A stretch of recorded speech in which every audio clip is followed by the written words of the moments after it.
Hey, welcome to the Dray Way. I'm glad you're here. I'm Drayton Nay. I am your host. And for the next 20 minutes or so, we're going to be talking about all the crazy things that are going around this country right now. And look, I can only promise you on this show, you're going to get the truth, the whole truth, and nothing but the truth. So we got a lot going on today. Let's get started. Let's go!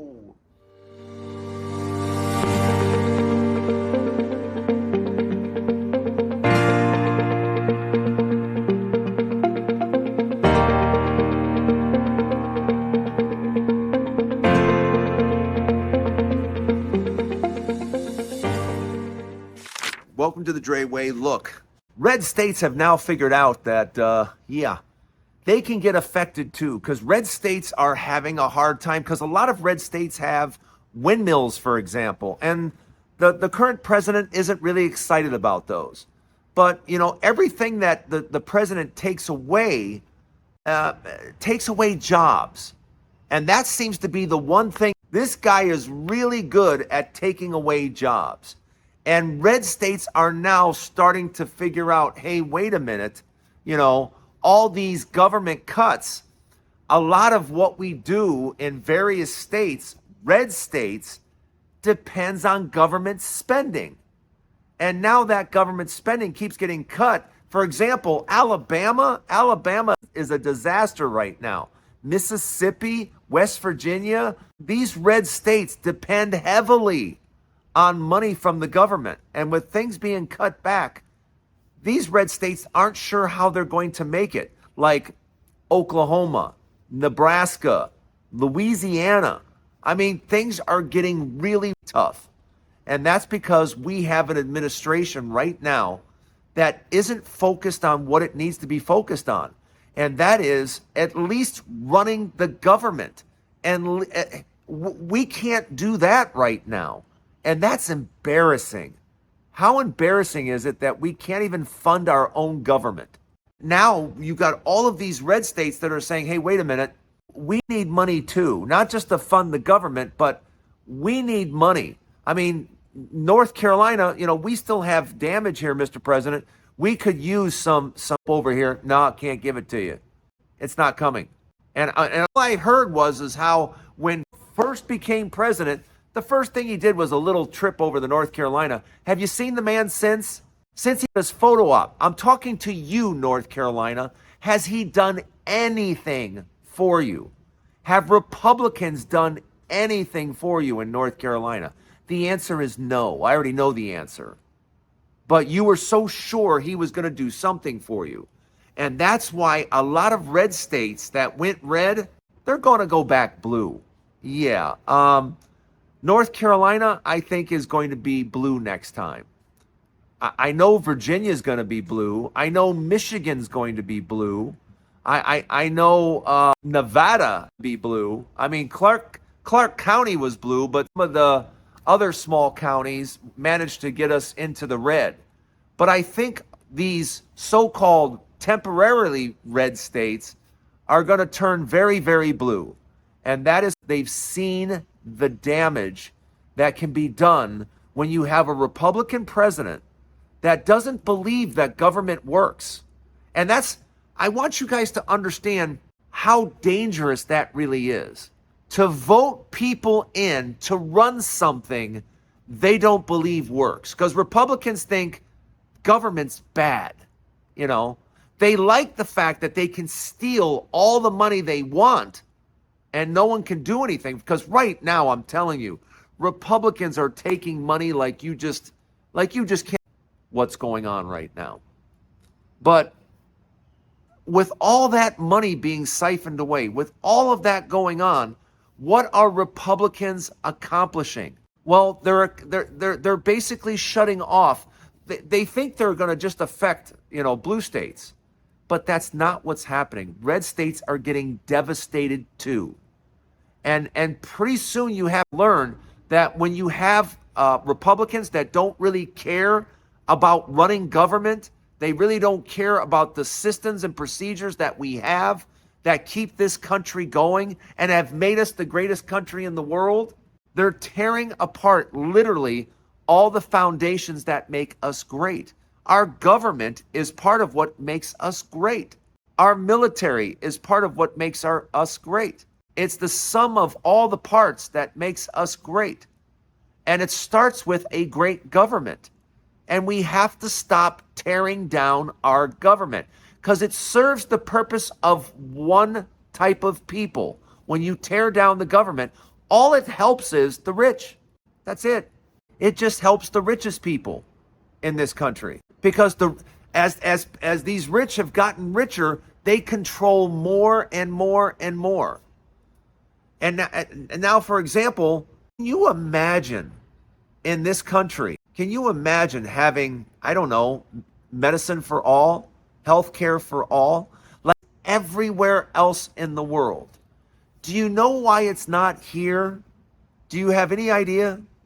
Yeah, it's not here because would have to get healthcare then. Brown and black people, I've said this before. The only reason that we don't have free medical care is because white people don't want brown people and black people to get it. And I'll say that, me wrong. Because we have a healthcare system right now that just doesn't work. And it's affected in red states. Red states that have rural hospitals that you're so dependent on that are going to go away. They're going to go away because of these ridiculous cuts in healthcare. These rural hospitals depend on Medicaid and Medicare. That's how they make their money. But when you take that away, where's the money going to come from? Where do you think these rural hospitals, and Republicans said, oh, don't, we set up a slush fund over here. Yeah, it's just a bunch of money we set aside because we know a lot of hospitals are going to have to close, but we'll just throw some money at you every once in a while to keep you open until Democrats take over the White House. We don't care what happens. Then once Democrats get in the White House, then we blame them for everything because that's how things are run now. I want you to fully understand Republicans and all you people in red states, they don't care about what happens to you over the next few years. They don't care. They got their tax cuts. Got it. So now what do they have to do? Nothing. They're not trying to change immigration. They haven't come up with a jobs program. Republicans aren't coming to the table with anything. Nothing. Lord knows they can't even run the government. They can't even keep the doors open. But as far as enacting laws that are going to make life better, they don't care. Because you want to know why? Any program they put forward would cost money. And they don't want to put any programs forward that cost money because then we might have to ask for money from rich people. And yeah, Republicans don't want to do that. They don't want to take any money from rich people. Yeah, they just want to take it from the people that they know they can take it from. And that's you in red states, by the way. Yeah, because they took money from your health care. And that's what Democrats are fighting tooth and nail for right now, is your health care, red states. Yeah, they're fighting for the money you desperately need because most of the blue states will be fine. You know who won't be? You guys in the red states. You guys will be devastated. And guess what? They're not done taking from you. They're not done. Don't think that the next president, the next time you vote a Republican in, he's going to do the exact same thing. He's going to come take more from you and give it to the rich. They're going to keep doing it time and time and time again. The question is, what are you going to do about it? Don't go anywhere. Let me know what you think in the comments. Part 2 to the Dray Way coming up next. He did not win the Nobel Peace Prize. He did not win because, like I told everybody, I said, first of all, you can't give the Nobel Peace Prize to Trump. Because, first of all, why would you? He hasn't stopped anything. He hasn't done anything. You want to give the man the Nobel Peace Prize. He is sending in troops, military troops, against his own people. And you want to give him the Nobel Peace? Get out of here. So yes, the woman in Venezuela, the Latina woman, has won the Nobel Peace Prize. And yeah, Donald Trump has won nothing. You're not going to give a Nobel Peace Prize to someone who is sending in the military against his own people. Yeah, that's not going to happen. And not only that, let's say in some weird world, they did give it to him today. Let's say that they did. Do you realize how many Nobel Peace Prizes they would get back in the mail? Do you realize if I had a Nobel Peace Prize and you gave one to Donald Trump, I would be like, yeah, you can have mine. Yeah, tell me where to send it. I don't want this anymore. It doesn't mean anything. And that's exactly why he will never win a Nobel Peace Prize, because it would make all the other ones worthless. And why would you do that? So, and I think it's just beautiful. I want you to know I laughed for a good 5 minutes when I found out it was the woman from Venezuela. I thought that was hysterical. And I know I should have her name. I had it written down, but I don't know what I just did with the damn piece of paper. But, you can Google it real quick. But a Latino woman beating Trump, I think, chef's kiss. I think that's the absolute best. But in all sincerity, you can't give him that award. He doesn't deserve any award. He hasn't stopped any wars. And all he has done is tried to create war against his own people. Like I said before, you're not going to give a Nobel Peace Prize to someone who is sending troops into his own American cities. That would just be too weird. And I'm glad to see that someone deserving got it. Donald Trump, you will never get a Nobel Peace Prize. You don't deserve a Nobel Peace Prize. You may think Obama doesn't deserve one, but if you watch Obama when he traveled around the world and the hope that he brought to people around the world, that is just the opposite of what you do. You don't bring hope anywhere. There are no huge crowds waiting to see you and hear your words, because first of all, you sound dumb as hell. So the only place that goes over is in Hickville, USA. That goes over real well there. But everywhere else, yeah, no one wants to hear you speak Hick. Most places don't care. And you just sound dumb anyway. Let me know what you think in the comments. Don't go anywhere. Part 3 to the Dray Way coming up next. There are 2 things that I have learned as I've gotten older. The number one thing I have learned is that if you don't have your health, you have nothing. You don't have anything. And the second thing I've learned is that possessions, material things, they really don't mean anything. And the fewer that I have in my life, because now I'm starting to get rid of those type of things, the fewer things I have, the more freedom I feel. I don't have a house anymore. I don't have the apartment complex anymore.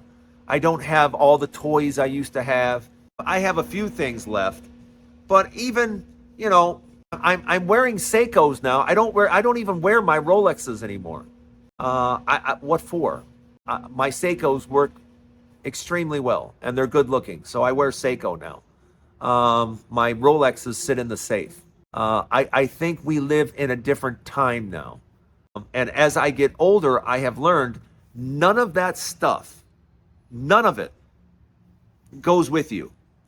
What goes with you is the love and the memories. That's what goes with you. So that's why I really focused on, in 2026, 2027, 2028, I really started to pencil in places I want to go, people I want to see, things I want to experience, because as I get older, we're all here for a limited time. Our time is limited. And that's why I said to you yesterday, and I'll say to you every single day, because if I just reach a few of you, it'll be worth it. If I just reach a few of you and saying, and apparently I have, because you share your stories with me, but walking is imperative. Walking 30 minutes a day, starting off with 15 minutes, whatever you can do, but walking 30 minutes to 45 minutes a day, just walking is going to improve your life and increase your lifespan. Just walking every day, 6 days a week. Get out there, move, and walk. You will feel better, you will look better, And you've heard me say this over and over again, and I will, because it's the only thing I know of for sure, 100% sure, it'll change your life. Anything else I say on here, anything else I do on here, I can't promise it's going to change your life.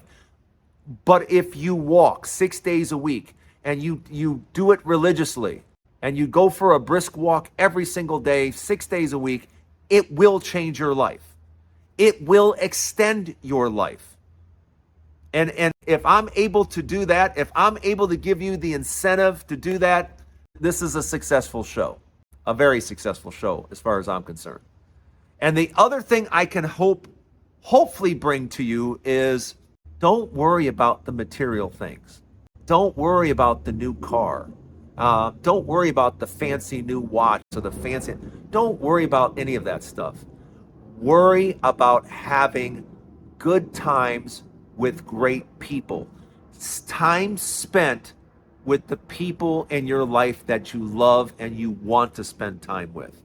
Because that is what's going to fill your heart. That is what's going to ultimately make the difference in your life. I can promise you, having the latest ski-doo or having a boat or that is not going to fulfill you. That is not going to be the thing that you remember on your deathbed. On your deathbed, you're going to remember the memories and the times you shared with the people that you love.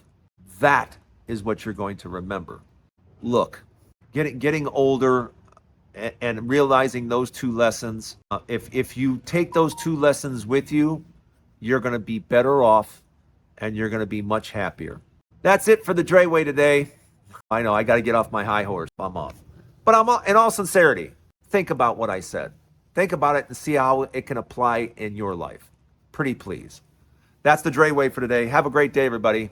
We'll see you tomorrow right here on the Dray Way. Don't forget, there's a new Dray Way each and every day. I'll see you tomorrow. Whoa! Look at that.